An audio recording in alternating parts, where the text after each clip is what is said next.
ಓಂ ಶಿವಂ associates Shivanand ನಿಲ್ಲನವ್ರ office ಮೇಲೆ ಈಗ raid ಆಗಿದೆ. 15-20 ನಿಮಿಷದಿಂದ ರೇಡ್ ಆಗಿದೆ. ಬೆಳಗಾವಿ ಶಿವಬಸವನಗರದ ಏನು ಕಚೇರಿ ಇದೆ ಅಲ್ಲಿ ರೇಡ್ ಆಗಿದೆ. 8ರಿಂದ 10 ಜೀಪ್ಗಳು ಅಲ್ಲಿ ಬಂದು ರೇಡ್ ಮಾಡಿದ್ದಾರೆ. ನಾರಾಯಣ ಬರ್ಮನಿಯವರ ನೇತೃತ್ವದಲ್ಲಿ ಇದು ರೇಡ್ ಆಗಿದೆ. ಅಂದರೆ ನಮ್ಮ ಪ್ರಯತ್ನ ಯಾವ ರೀತಿ ಇದೆ ತಮಗೆ ಗೊತ್ತಿದೆ. 4-5 ವಿಡಿಯೋಗಳನ್ನು ಮಾಡಿದ್ದು. ನಮ್ಮ ಶಕ್ತಿ ಪ್ರದರ್ಶನ ಯಾವ ರೀತಿ ಇದೆ ಅವ್ರು ಎಲ್ಲವನ್ನ ಮ್ಯಾನೇಜ್ ಮಾಡಿದರು. ಅದರ ಬಾಪುಗೌಡರು ಏನು ಗರ್ದಿ ಗಮ್ಮತ್ತಿತ್ತು, ಅವರು ನಾವು ಸತತವಾಗಿ ಸರ್ಕಾರ ಗಮನಕ್ಕೆ ತಂದು, ಪೊಲೀಸರ ಗಮನಕ್ಕೆ ತಂದು, ಇಡಿ ರೇಡ್ ಮಾಡೋದು, ಇನ್ಕಮ್ ಟ್ಯಾಕ್ಸ್ ಅವ್ರು ರೇಡ್ ಮಾಡೋದು, ಇಷ್ಟು ಹಣ ಎಲ್ಲಿಂದ ಬಂತು, 224 MLAಗಳನ್ನು ಆರಿಸ್ತರ್ಲೇನ, ಮುಖ್ಯಮಂತ್ರಿ ಆಗಲೇನ ಅಂದಿದ್ರು. ನಂತರ ಮಧ್ಯಾಹ್ನ ಹೊತ್ತಿಗೆ ಬೆಳಗಾವದಲ್ಲಿ ಎಲ್ಲ ಪೋಸ್ಟರ್ಸ್ ಬ್ಯಾನರ್ಸ್ ತೆರವು ಮಾಡಿದ್ದಾರೆ. ಇದು ಫ್ರೆಶ್ ನ್ಯೂಸ್. ಇದು ನಮಗೆ ಕ್ರೆಡಿಟ್ ಸಲ್ಲಿಸಬೇಕಿದು. ಕಾಮೆಂಟ್ದಲ್ಲಿ ಏನು ಹೇಳಿದ್ರಿ, ನಿಮಗೇನು ಬೇಕಾದ ಕೇಳಲ್ಲ, ಅವ್ರು ಹೋಗಿ ಕೊಡ್ತಾರಂತ. ನಾವು ಹೋಗಲಿಲ್ಲ, ಅವ್ರು ಕರೀಲಿಲ್ಲ, ನಾವು ಕರೆದಿದ್ರು ಹೋಗ್ತಾ ಇರಲಿಲ್ಲ. ಸಮಾಜ ಏನು ಘಾತಕ ಶಕ್ತಿಗಳ ವಿರುದ್ಧ ನಾವು ಹೋರಾಟ ಮಾಡೋರು. ಇನ್ನು ಇದನ್ನು ಯಾವ ರೀತಿ ತೆಗೆದುಕೊಂಡು ಹೋಗ್ತಾರೆ, ಎಷ್ಟು ಸಿಕ್ತು ಅನ್ನೋದು ನಾಳಿನ ವಿಡಿಯೋದಲ್ಲಿ ಮಾಡ್ತೇವೆ ಬೆಳಗ್ಗೆ. ಇನ್ನು ಪೋಸ್ಟರ್ಸ್ ಯಾಕೆ ತೆಗೆದ್ರು, ಯಾಕೆ ಖಾಲಿ ಮಾಡಿದರು, ಇಷ್ಟೆಲ್ಲ ದುಡ್ಡು ತುಂಬಿದ್ರು ಅವರು ಕಾರ್ಪೊರೇಷನ್ಗೆ. ದುಡ್ಡು ತುಂಬಕ್ಕಿಂತ ಮೊದಲು ಇದನ್ನು ಮಾಡ್ಬೇಕಾಗಿತ್ತಲ್ಲ. ಇನ್ನು 17ನೇ ತಾರೀಕು ಸರ್ದಾರ್ ಹೈಸ್ಕೂಲ್ ಗ್ರೌಂಡಲ್ಲಿ ಏನು ಪರ್ಮಿಷನ್ ಕೊಟ್ಟರು, DDP ಹೆಂಗೆ ಕೊಟ್ಟರು, ಅವರು ಯಾರು ಪ್ರೆಷರ್ನಿಂದ ಕೊಟ್ಟರು ಅದು ತನಿಖೆ ಆಗಬೇಕು. ದುಡ್ಡು ಎಲ್ಲಿಂದ ಬಂತು, ಎಷ್ಟು ದುಡ್ಡು ಬಂತು, ಯಾರಿಗೆ ಕೊಟ್ಟರು, ಸತತವಾದ ವರದಿಗಳನ್ನು ನಾವು ಮಾಡಿದೆ. ಆ ವರದಿಯನ್ನು ಆಧರಿಸಿನ ಈಗ ರೇಡ್ ಮಾಡಿದರೆ ಕ್ರೆಡಿಟ್ ನಮಗೆ ಸಲ್ಲಬೇಕು. ತಮಗೆಲ್ಲ ಗೊತ್ತಿದೆ. ಪ್ರಥಮದಿಂದ ಎಲ್ಲರನ್ನ ಮ್ಯಾನೇಜ್ ಮಾಡಿದರು. ನಾವು ಕೇಳಿದ್ವು ಕೆಲವು ಹಿರಿಯ ಪೊಲೀಸ್ ಅಧಿಕಾರಿಗಳು ಇದರಲ್ಲಿ ಸಾಥಿದಾರನ ಅಂತ.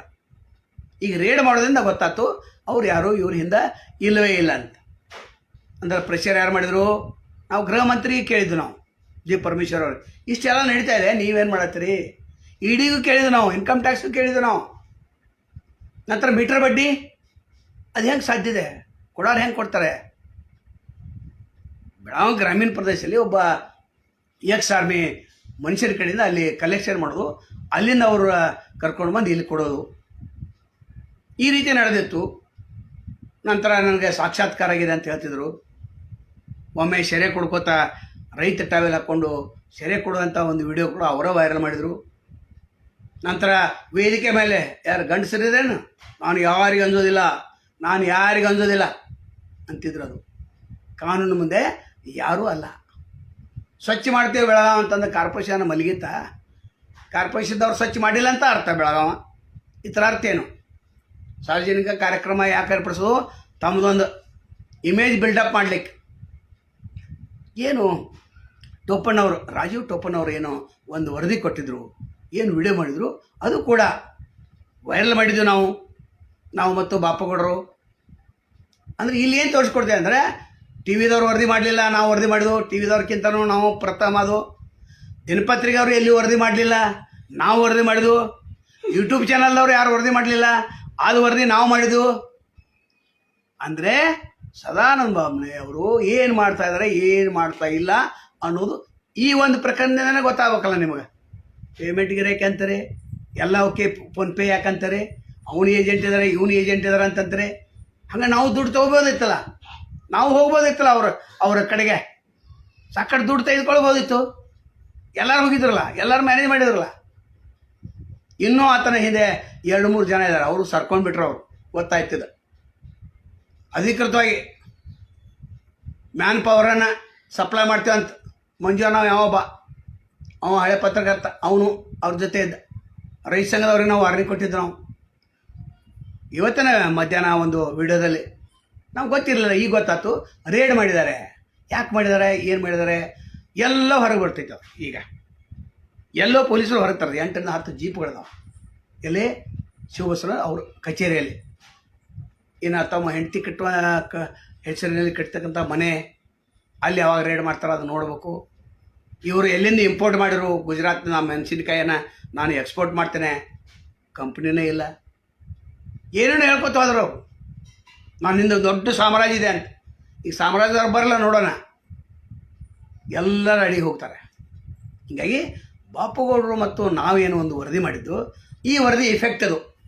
ನಾವು ಸತ್ಯ ವರದಿ ಮಾಡ್ಕೊತ ಹೋಗ್ತಿದ್ದು, ನಾವು ಸತ್ಯ ವರದಿಯನ್ನು ನಾವು ಬಿತ್ತರಿಸಿ ಹೋಗ್ತಿದ್ದು, ಯಾರಿಗೆ ಅಂಜಲಿಲ್ಲ ನಾವು. ಎಷ್ಟೋ ಜನ ಅಂದರು, ಹೋಗ್ರಿ ನೀವು ಹೋಗ್ರಿ, ದುಡ್ಡು ಕೊಡ್ತಾರೆ ತೊಗೊಂಡು ಆರಾಮಿರಲ್ಲ. ಅಜ್ಜ ಅವ್ರು ನಿಮಗೆ ಆಗ್ಬೇಕಾಯ್ತಂತ ಒಬ್ಬ ಅಂತಾನೆ, ತಾತ್ಯ ನಿಮಗೆ ಆಗ್ಬೇಕಂತ ಒಬ್ಬ ಅಂತಾನೆ, ನೀವು ದುಡ್ಡು ಇಡ್ರಲ್ಲ ಒಬ್ಬ ಅಂತಾನೆ, 3 ಪಟ್ಟು ಹೆಚ್ಚಾಗೈತೆ ಅಂತಾನೆ. ರೀ 36% ಯಾರು ಇದು ಕೊಡ್ಲಿಕ್ಕೆ ಸಾಧ್ಯದೆಯಾ? ಇಂಟ್ರೆಸ್ಟ್ ಕೊಡ್ಲಿಕ್ಕೆ ಸಾಧ್ಯದೆಯಾ? ನ್ಯಾಷನಲ್ ಬ್ಯಾಂಕ್ದವರು ಒದ್ದಾಡತ್ತಾರೆ 8 ಮತ್ತು 9% ಕೊಡ್ಲಿಕ್ಕೆ, ಇವರು 36%. ಅದನ್ನು ಕೂಡ ವರದಿ ಮಾಡಿದ್ವಿ ನಾವು, ಫೇಸ್ಬುಕ್ದಲ್ಲೇ ಹಾಕಿದ್ದು, ಯೂಟ್ಯೂಬ್ದಲ್ಲೇ ಮಾಡಿದ್ದು. ಇದು 4ನೇ ವರದಿ ಅಂತ ಹೇಳಿದ್ದು. ಈಗ ರೇಡ್ ಮಾಡೋದ್ರಿಂದ ನಾವು ಭಾಳ ಸಂತೋಷಪಟ್ಟಿದ್ದೇವೆ. ಯಾಕಂದ್ರೆ ಒಬ್ಬರನ್ನ ನಾವು ಪತ್ತೆ ಹಚ್ಚಿ ಸಮಾಜಕ್ಕೆ ತಿಳಿಸಿದ್ದೇವೆ. ಅವ್ರೇನಂತಿದ್ರು, ಸಮಾಜಕ್ಕೆ ಅವ್ರು ಭಾಳ ಉಪಕಾರ ಮಾಡತ್ತಾರಲ್ಲ, ನೀವು ಯಾಕ್ರಿ ವಿಡಿಯೋ ಮಾಡತ್ತಾರೆ, ಸುಮ್ಮ ಇಡಬೇಕಾಗಿತ್ತಲ್ಲ, ನೀವು ಅವ್ರಿಗೆ ಭೇಟಿ ಆಗ್ಬೇಕಾಗಿತ್ತಲ್ಲ ಅಂತ. ನಾವ್ಯಾಕೆ ಭೇಟಿ ಆಗ್ಬೇಕು? ನೇರವಾಗಿ ಸಂದರ್ಶನ ತೆಗೆದುಕೊಳ್ಬೇಕಂತ ಒಂದು ವಿಚಾರ ಇತ್ತು, ಅದರ ನಾವು ತೆಗೆದುಕೊಳ್ಳಿಲ್ಲ. ಯಾಕಂದ್ರೆ ಸಂದರ್ಶನ ಆದ ನಂತರ ಪಾಕೆಟ್ ಗೀಟ್ ಕೊಟ್ರಂದ್ರೆ ಆ ಸಂದರ್ಶನ ಮಾಡಲಿಕ್ಕೆ ಬರೋಂಗಿಲ್ಲ. ಹೀಗಾಗಿ ಕರ್ನಾಟಕದಲ್ಲಿ ಫೇಸ್ಬುಕ್ದಲ್ಲಿ ನಂಬರ್ 1 ಯಾಕಾಯಿತು ನಮ್ಮದು? ಇದೇ ಕಾರಣ. ನಾವು ಪೊಲೀಸ್ ಆಫೀಸರ್ನ ಬಿಡೋಂಗಿಲ್ಲ, ಭ್ರಷ್ಟರನ್ನ ಬಿಡೋಂಗಿಲ್ಲ, ಜೂಜ್ ಅಡ್ಡೆ ಕೇಂದ್ರಗಳನ್ನ ಬಿಡೋದಿಲ್ಲ. CL4 ಏನು ಮಾಡತ್ತಾರ ಮನರಂಜನೆಗಾಗಿ, ಅವ್ರು ಇಲ್ಲಿಗೆಲ್ಲ 3 ಕಾರ್ಡ್ ಆಡತ್ತಾರ, ನಂತರ ಅಂದರ್ ಬಾರ್ ಆಡ್ತಾರೆ, ಅವ್ರನ್ನ ಬಿಟ್ಟಿಲ್ಲ. ಎಷ್ಟೋ ಜನ ಅರೆಸ್ಟ್ ಮಾಡಿಸಿದ್ದೇವೆ. ಮೀಟ್ರ್ ಬಡ್ಡಿ ಅವ್ರು ಮಾಡತ್ತಿದ್ರು, ಅವ್ರನ್ನ ಕೂಡ ಅರೆಸ್ಟ್ ಮಾಡಿಸಿದ್ದೇವೆ. ಮತ್ತೇನು ಮಾಡ್ಬೇಕು ಸಮಾಜಕ್ಕೆ? ನೀವು ಎಷ್ಟು ಸಮಾಜ ಸೇವೆ ಮಾಡೋದು ಒಬ್ಬ ಕೇಳ್ತಾನೆ ಕಾಮೆಂಟ್ದಲ್ಲಿ. 35 ವರ್ಷದಿಂದ ಅದನ್ನ ಮಾಡತ್ತೇವೆ ನಾವು. ಹೀಗಾಗಿ ಸ್ಪಷ್ಟವಾದಂಥ ವರದಿ ಮಾಡಿದ್ರಿಂದ, ಸರ್ಕಾರದ ಗಮನಕ್ಕೆ ತಂದಿದ್ದರಿಂದ ಈ 17ನೇ ತಾರೀಕು ಏನಿದೆ ಅದು ಸರ್ದಾರ್ ಹೈಸ್ಕೂಲ್ ಗ್ರೌಂಡಲ್ಲಿ ಆಗುವಂಥ ಸಾಧ್ಯತೆ ಭಾಳ ಕಡಿಮೆ ಇದೆ. ಅವ್ರ ಹಿಂದೆ ಕೆಲವೊಂದು ಇದ್ದರು, ಯಾರು ಕನ್ನಡ ಸಂಘಟನೆ ಯುವಕರು, ಅವ್ರಿಗೆ 2 ಕಾರ್ ಗಾಡಿ ಕೊಟ್ಟಿದ್ರು. ಅವರು ಸಂಘಟನೆ ಮಾಡಿದ್ದರಿಂದ ಅವರಿಗೆ ಎಲ್ಲ ಪೋಸ್ಟರ್ಸ್ ಎಲ್ಲ ಬರೆಸಿ ಕನ್ನಡದ ಹೆಸರ ಮೇಲೆ ಇವರು ಇದು ಮಾಡೋರು. ಯಾವಾಗ ನವಂಬರ್ 1ರಲ್ಲಿ ಮಾಡ್ರಲ್ಲ ಕನ್ನಡ ಸಂಘಟನೆ ಅವರು. ಒಂದು ಸಂಘಟನೆ ಯಾರ ಪರ ಇರಬೇಕು, ಯಾರ ವಿರುದ್ಧ ಇರಬೇಕು ಅದು ಗೊತ್ತಾಗಬೇಕಲ್ಲ. ಅದಕ್ಕಾಗಿ ದಯಮಾಡಿ ಈ ವರದಿ ಇಫೆಕ್ಟ್ ಏನಾಗಿದೆ ನಮ್ಮದೇ ಆಗಿದೆ. ನಾವು ಸತತವಾಗಿ ವರದಿ ಮಾಡೋದನ್ನು ಸರ್ಕಾರನೂ ಎಚ್ಚೆತ್ತುಕೊಂಡೆ. ನಾವು ಕೇಳಿದಿಲ್ಲ ಗೃಹ ಮಂತ್ರಿ ಅವರಿಗೆ, ನೀವೇನು ಮಾಡತ್ತೀರಿ, ಮಲಗಿದಾರೇನು? ಇನ್ಕಮ್ ಟ್ಯಾಕ್ಸ್ ಅವ್ರು ಮಲಗಿದಾರೆ ಕೇಳಿದ್ದು, ಇನ್ಕಮ್ ಯಾರು ED ಅವ್ರಿಗೆ ಕೇಳಿದ್ದು, ನೀವು ಸೋಮೋಟೋ ಪ್ರಕರಣವನ್ನು ದಾಖಲೆ ಮಾಡಿಕೊಂಡು ಯಾಕೆ ನೀವು ಮಾಡೋದಿಲ್ಲ? ಅದನ್ನು ನಾವು ಕೇಳಿದ್ದು. ಈ ರೀತಿ ಮಾಡೋದ್ರಿಂದ